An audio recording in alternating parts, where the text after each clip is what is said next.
एक तूफानी रात में राजा एलस्ट्रॉम और उसकी सेना एटर्नम द्वीप पर विजय प्राप्त करने के लिए यात्रा पर निकलते हैं, लेकिन एक भयंकर तूफान उनकी पूरी नौसेना को नष्ट कर देता है। भारी कवच के कारण डूबते हुए एलस्ट्रॉम को उसका वफादार सलाहकार स्केवोला बचाता है। जब एलस्ट्रॉम होश में आता है तो उसे तट पर अकेला पाया जाता है। स्केवोला उसे बताता है कि उसकी पूरी सेना नष्ट हो चुकी है। एलस्ट्रॉम एक युवा लड़की को देखता है और घोषणा करता है कि वह इस भूमि को जीतने आया है। लड़की उसका मजाक उड़ाती है और जब राजा उसे धमकी देता है तो वह उसकी आंखों में मिट्टी फेंक देती है। उसकी तलवार छीनकर स्केवोला को घातक रूप से घायल कर देती है और फिर एलस्ट्रॉम का गला काट देती है। लेकिन जादुई रूप से एलस्ट्रॉम और स्केवोला दोनों जीवित हो जाते हैं। लड़की बताती है कि यह भूमि एटर्नम है, एक ऐसी जगह जहां कोई मरता नहीं और कोई बाहर नहीं जा सकता। एलस्ट्रॉम गर्व से घोषणा करता है कि वह इस भूमि पर अनंतकाल तक शासन करेगा। वह और स्केवोला राजा जीमाह से मिलने जाते हैं और एलस्ट्रॉम उसे द्वीप पर शासन करने की चुनौती देता है।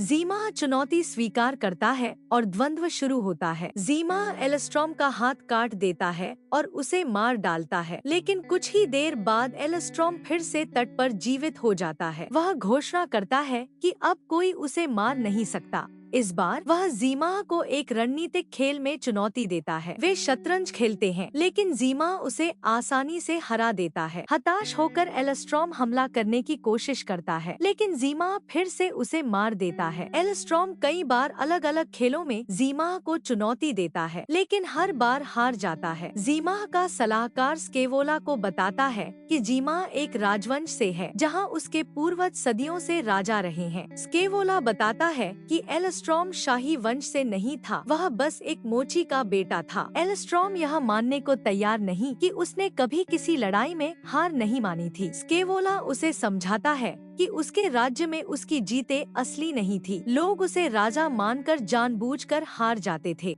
स्केवोला उसे बताता है कि वह किसी भी चीज में अच्छा नहीं है। यह सुनकर एलस्ट्रॉम क्रोधित होकर अकेला निकल पड़ता है। वह एक काले जादूगर से मिलता है जो उसे शक्ति का एक रास्ता दिखाता है। जादूगर उसे एक गुफा में ले जाता है जहां एलस्ट्रॉम फिर मारा जाता है, लेकिन जागने पर उसे एक जादुई मुखौटा मिलता है। वह बार बार मरकर वापस आता है, हर बार एक नया जादुई कवच और हथियार प्राप्त करता है। अब जादू से लैस वह फिर से जीमाह से लड़ता है, लेकिन जैसे ही उसका जादू जीमाह तक पहुंचता है वह गायब हो जाता है। जीमाह उसे फिर से हरा देता है और कहता है कि उसे बार बार मारने में अब कोई मजा नहीं रहा। वह ताज फेंक कर चला जाता है। स्केवोला एलस्ट्रॉम की ओर हाथ बढ़ाता है और कहता है कि यही एटर्नम की सच्चाई है, यहाँ अनगिनत दूसरी संभावनाएं हैं। लेकिन एलस्ट्रॉम ताज उठाकर भाग जाता है, यह सोचते हुए कि उसने आखिरकार जीत हासिल कर ली। दूसरी ओर जीमाह एक संदूक खोलता है जो वैसे ही ताजों से भरा होता है।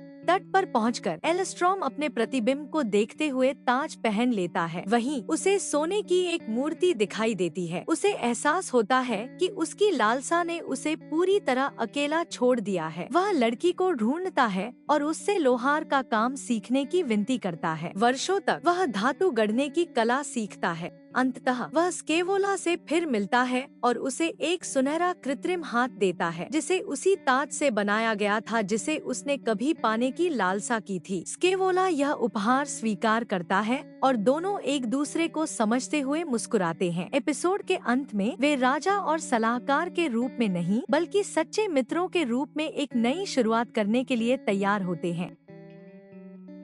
चैनल को लाइक और सब्सक्राइब करना ना भूले।